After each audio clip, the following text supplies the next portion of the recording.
శేఖర్ అనామక నంబర్కు తిరిగి కాల్ చేశాడు. శేఖర్ ఫోన్ నంబర్ను మళ్లీ డయల్ చేయగా అవతలి వైపు ఫోన్ నిరంతరం మోగుతూనే ఉంది. కానీ ఎవరు కూడా ఫోన్ ఎత్తడం లేదు. వింతైన సంగతులే. ముందు వాళ్లే 5 సార్లు నాకు కాల్ చేశారు. ఇప్పుడు నేను తిరిగి కాల్ చేస్తే ఎవరో గుమ్మున కనిపించకుండా పోయారు. శేఖర్ తనలోనే చిరునవ్వుతో అన్నాడు. ఇదిగో చివరిసారి మళ్లీ కాల్ చేసి చూద్దాం. అంతగా తొందరగా నన్ను సంప్రదించాలనుకున్న వ్యక్తి ఇప్పుడు అసలు కనిపించకపోవడం ఆశ్చర్యమే. అతను మళ్లీ కాల్ చేశాడు. కానీ ఫలితం అదే. ఎవరు కాల్ ఎత్తలేదు. బహుశా ఫోన్ ఎక్కడైనా పడిపోయి అవతలి వ్యక్తి మర్చిపోయాడేమో అంటూ మళ్లీ మనసును తెరిపించుకున్నాడు. ఏమైనా ఎవరికైనా నిజంగా నాతో మాట్లాడాలి అనిపిస్తే నన్నే తిరిగి కాల్ చేస్తారు అంటూ ఊపిరి పీల్చుకున్నాడు. అంతలో శివారాజు వెనుక నుండి వచ్చి, ఏం చేస్తున్నావు ఇక్కడ, శేఖర్? అందరూ లోపల మీకోసం ఎదురుచూస్తున్నారు అన్నాడు. శేఖర్ నవ్వి, అదేం లేదు. ఓ నంబర్కు ట్రై చేస్తున్నా. కానీ ఇప్పటివరకు ఎవరూ కాల్ రిసీవ్ చేయడం లేదు. సరే, పాపం వాళ్లకు పని పడిందేమో. ఇప్పుడు వదిలేద్దాం. రండి, విందుకు వెళ్దాం. సంసారం తీరుస్తున్న సునయనగారు అందరూ భోజనానికి కూర్చున్నప్పుడు సునయనగారు ఆకస్మికంగా చెప్పారు. శివారాజు, రేపటికి మించి అన్ని ముఖ్యమైన మీటింగులు పూర్తి చేయండి లేదా 2 రోజులకు వాయిదా వేసుకోండి. ఏమైంది అమ్మా?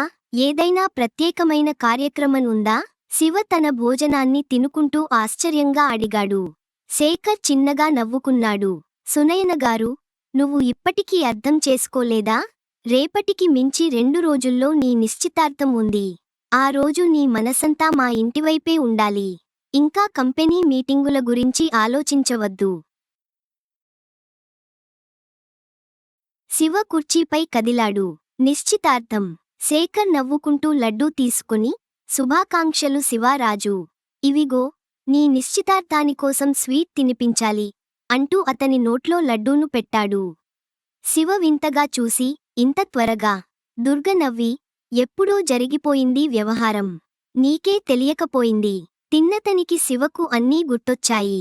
తన గత అనుభవాలు, గత విఫల ప్రేమ, తన గౌరి పట్ల ఉన్న భావనలు. శేఖర్ శివ ముఖాన్ని పరిశీలించి, ఏంరా, ఇంత తేలిపోయావేంటి? సంతోషంగా ఉండాలి కదా, నీకు ఇష్టమైన అమ్మాయితో వివాహం కుదిరింది అన్నాడు. శివ నిట్టూర్పు విడిచి, అదే భయం. గతంలోనూ ఇదే అనుభవించాను. ఆనందంతో ఉన్నాను అనుకునే లోపు ప్రతిదీ నా చేతుల్లోంచి జారిపోయింది. మళ్ళీ అలాంటి పరిస్థితి ఎదురైతే? శేఖర్ శాంతిగా అతని భుజంపై చెయ్యి వేసి, ఇప్పటి గౌరి నీ జీవితంలో కొత్త మొదలవుతుందన్న నమ్మకంతో ముందుకెళ్ళు. గతాన్ని మర్చిపోవడం ఎవరికీ అంత తేలిక కాదు. కానీ భవిష్యత్తును సంతోషంగా మార్చుకోవడం మన చేతిలోనే ఉంటుంది. శివ లోపల సుదీర్ఘంగా ఆలోచిస్తున్నాడు. అతనికి తెలిసిన ఒకే ఒక విషయానికి, ఈసారి అతను ఏ తప్పూ చేయకూడదు.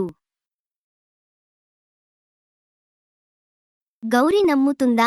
గౌరి మన మాటలను నమ్ముతుందా? శివారాజు శేఖర్ వైపు ప్రశ్నార్థకంగా చూశాడు. మీరు మాట్లాడకపోతే ఏమీ అర్థం చేసుకోలేరు. నిజం కొన్నిసార్లు మనసుకి ఒప్పుకోవడం కష్టం. శేఖర్ కవితాత్మకంగా సమాధానం చెప్పగా శివారాజు చిరునవ్వు చిందించాడు. వాగ్దానం చేయలేను. కానీ ప్రయత్నిస్తాను. గౌరికి సత్యం చెప్పాలి. బహుశా నా తప్పు, నా మదనము కొంచెం తగ్గవచ్చు. శివ శేఖర్ భుజంపై చెయ్యి వేసి మరింత గట్టిగా నొక్కాడు. మీ ప్రయత్నానికి నేను కూడా ఎదురు చూస్తాను. శేఖర్ నవ్వుతూ అన్నాడు. సరే, ఓ విషయానికి చెప్పు. నేను నీకు ఈ ఉదయం మెయిల్ పంపాను. దాని గురించి ఏమైనా తెలుసా? శివ అంగిలిపాటుగా కొత్త విషయానికి దారి మళ్లించాడు. ఏదో తెలుసుకున్నాను కాదు, చాలా విషయాలు తెలిసాయి. అవి నిన్ను నేరుగా కలుసుకుని చెప్పాలి అనిపించింది. అందుకే నీ మెయిల్కి సమాధానం ఇవ్వలేదు అంటూ శేఖర్ తన ల్యాప్టాప్ తెరిచి క్లిక్ చేస్తూ ఒక పేజీ తెరిచాడు. ఆ స్క్రీన్ను చూసిన శివ ఆశ్చర్యంతో కళ్ళు పెద్దవిగా చేశాడు. నీలకమలంలో గౌరి తన గదిలో పెద్ద కిటికీ దగ్గర నిలబడి మబ్బుల వెనక మాయమై కనిపిస్తున్న చంద్రుని చూస్తూ నిలిచింది. ఇలా చూస్తే చంద్రుడు యువరాజుగారి రూపంలో మారిపోతాడా? రాణి గదిలోకి ప్రవేశిస్తూ అడిగింది. ఆ మాట విని గౌరి మెలకువ వచ్చిందో లేక మళ్ళీ తనలోనే నష్టమైందో తెలియదు. ఇప్పుడు నువ్వు మరీ ఎక్కువ మాట్లాడుతున్నావు రాణి. గౌరి కిటికీ వద్ద నుంచి తప్పుకొని కుర్చీలో కూర్చుంది. అబ్బే కాదు అక్కా, నాకు అంత ధైర్యం లేదు. కానీ ఒక సత్యం మాత్రం చెప్పాలి. మీరు ఒప్పుకోకపోయినా. రాణి తలలు అల్లేలా నవ్వింది. గౌరి రాణిని తీవ్రంగా గమనించింది. అక్కా, మనసులో ఎన్నో మాటలు దాచుకుని ఉండడం వల్ల మనసు మరింత భారంగా మారుతుంది. వాటిని ఎవరితోనైనా పంచుకోవాలి. రాణి, గౌరి జుట్టుకు నూనె రాస్తూ మెల్లగా చెప్పింది. అయితే నీతో నా మనసు విప్పి మాట్లాడతాను. మరి ఇంకేం చేయాలి? గౌరి చిన్నగా నవ్వుతూ అన్నది. రాణి కూర్చున్న చోటనే నేలపై మడత పెట్టుకుని కూర్చుంది. నేను నా విషయానికి కాదు అక్కా, మీ సంగతి.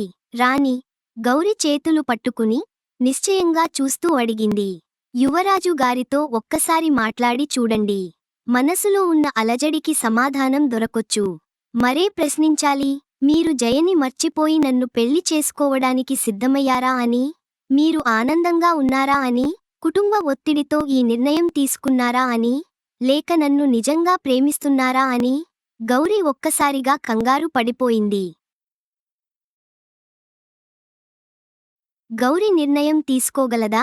అక్కా, మీరు అనుకుంటున్నట్టు ఏమీ లేదు. మీరు ఈ మధ్యాహ్నం దుర్గా అక్క చెప్పిన మాటలు వినలేదు? ఆమె చెప్పింది కదా, యువరాజు గారు ఆ బలవంతపు బంధంలో ఎంతగా ఇబ్బంది పడిపోయారో. మీరు ఆమె మాటలు పట్టించుకోకపోతే నా మాటలను కూడా తప్పే అని అనుకుంటారా? మీరు అపస్మారకంగా పడుకుని ఉన్నప్పుడు యువరాజు గారు ఒక్క క్షణం కూడా మీ దగ్గర నుంచి దూరం కాలేదు. వారి ముఖం మీద బాధ, నిస్పృహ మరుగున పడలేదు. ఏకాగ్రతగా మీ ముఖాన్నే చూస్తూ ఉన్నారు. తమ కంట తడి గోప్యంగా ఉంచడానికి ఎంతో శ్రమించారు. కానీ వారి కళ్ళు అన్నీ చెప్పేస్తున్నాయి. వారి చూపులు మీకు ఏదో చెప్పాలని తపిస్తున్నాయి. గౌరి కన్నీళ్లతో రాణి మాటలను నిశ్శబ్దంగా విన్నది. అక్కా, ప్రతి ఒక్కరికీ జీవితం రెండవ అవకాశం ఇవ్వదు. కాని దేవుని కృపతో మీకు మరో అవకాశం వచ్చింది. దాన్ని వృధా చేయకండి. యువరాజు గారు ముందడుగు వేయటానికి భయపడుతుంటే మీరు ఒకసారి ప్రయత్నించండి. ఏదో చిన్న సంకేతం ఇచ్చి చూడండి.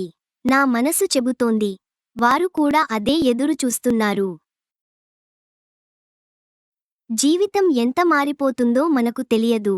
కానీ ఒకసారి నిజాన్ని వదిలేయడంలో ఏముంది? అక్కా, నేను ఏదైనా ఎక్కువ మాట్లాడి ఉంటే చెల్లెల్ని అనుకొని మన్నించండి. కానీ నా హృదయం మీకోసం మాత్రమే గాని మరెవరికీ కాదు. రాణి, గౌరి జుట్టు వేసి నూనె పాత్ర తీసుకుని వెళ్ళిపోయింది. గౌరి కదలనివ్వకుండా తన స్థానంలో నిలిచిపోయింది. ఆమె మనసులో గత 2 ఏళ్ల జ్ఞాపకాలు తిరుగుతుండగా హృదయం రాణి మాటలతో అల్లాడిపోతుంది. ఇంకా ఎంతకాలం ఈ బాధలలో మునిగిపోవాలి? ఇది ఏమిటి శేఖర్, ఇంత పెద్ద మోసం ఎలా జరిగింది? నేను ఇప్పుడే ఆ కంపెనీ ఎండీకి కాల్ చేస్తున్నాను. శివారాజు తన ఫోన్ తీసుకుంటూ అన్నాడు. నివారించండి. శివా, మీరు మరచిపోతున్నారు. ఒక్క ఈ కంపెనీనే కాదు, రాఘవ ప్రభావంలో ఉన్న అన్ని కంపెనీలు ఇదే పరిస్థితిలో ఉన్నాయి. మీరు ఒక ఎండీని పక్కన పెట్టినంత మాత్రాన రాఘవ మరొకరిని తెచ్చుకుంటాడు. అది పరిష్కారం కాదు. మనం సమస్యను తుంచేయాలి. కానీ మనం నేరుగా ఏమీ చేయలేం. శేఖర్ శివ ఫోన్ లాక్కొని అతనిని చల్లార్చేలా మాట్లాడాడు. ప్రస్తుతం మీరు రాఘవను గట్టిగా ఎదుర్కోలేరు. దుర్గా అక్క ఆయనను దేవుడిలా భావిస్తుంది. కానీ రాఘవ ఆ విశ్వాసాన్ని తన స్వార్థం కోసం వాడుకుంటున్నాడు. ఈరోజు కూడా ఆమె ఎంతో ప్రేమగా అతని కోసం ఎదురు చూసింది. కానీ రాఘవ, అతనికి మనుషులు వచ్చి లిఫ్ట్ చేసి పెట్టకపోతే ఇంకెక్కడో కుప్పకూలిపోయేవాడు. నిజంగా చెప్పాలంటే ఇప్పుడు అతని పేరు వినటానికి కూడా నాకు కోపం వస్తోంది. శివ కోపంతో వణికిపోతున్నాడు. ఆయనకు సరైన గుణపాఠం నేర్పించాలి. మనం అతనికి పాఠం చెప్పాలి. మీరు ఆ బాధ్యత నాకే వదిలేయండి, శివా. కానీ ప్రస్తుతానికి మీ జీవితంపై దృష్టి పెట్టండి. మీరు గౌరితో కలిసి ఉండాల్సిన సమయం ఇది.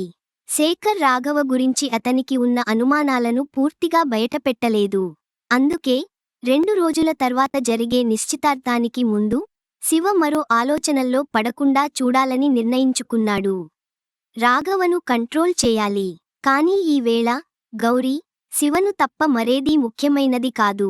శివ ప్రత్యేకమైన టీని ఆస్వాదిస్తున్నాడు. తలుపు తట్టిన శబ్దం వినిపించడంతో ఒక పనివాడు టిఫిన్ ట్రే తీసుకువచ్చాడు. ఎక్కడ ఉన్నారు? దుర్గగారు తల్లిగారితో మునిగి తేలిపోయారు. యువరాజుగారు, వారు ఏదో ముఖ్యమైన విషయంపై మాట్లాడుతున్నారు. సరే, నేను స్వయంగా మాట్లాడుకుంటాను. వెళ్ళండి. శివ టీలో చివరి చుక్క తాగేశాడు. ఆ చుక్కతో అతనికి అనిపించింది, గౌరి తప్ప మరొకరు ఇలా టీ తయారు చేయగలరా? ఆమె అటుగా ఉన్నట్టు అనిపించిందా? పెద్ద కిటికీ వెనకదా, లేక వదులుగా వేలాడుతున్న తెర వెనుకా? ఆమె ముఖంలో చిరాకుతో, అతను టీ తాగినప్పుడు ముఖం ముడుచుకున్నట్లా?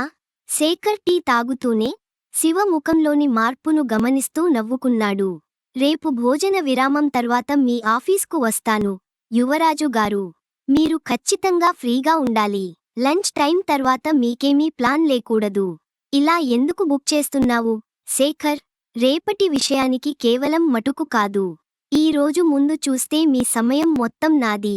శేఖర్ నవ్వుతూ అన్నాడు. ఏంటి, ఎందుకంత హడావుడి? మీరు మరచిపోయినట్లుంది, యువరాజు గారు. రేపటి రోజున మీరు గౌరి ముందుకు ఆఫీస్ డ్రెస్లో వెళ్లరు. మీ నిశ్చితార్థానికి ఒక గొప్ప దుస్తులు కొనాల్సింది అని నవ్వుకున్నాడు. శివకు మరోసారి గౌరి పేరును విన్నప్పుడు నవ్వు ముసురింది. అంతలో రాణి తన గదిలోకి వెళ్లి బెడ్ మీద కూర్చొని తన మొబైల్ చూసింది. ఓ మహాదేవా, నేను ఇన్ని మిస్డ్ కాల్స్ ఎలా మర్చిపోయాను?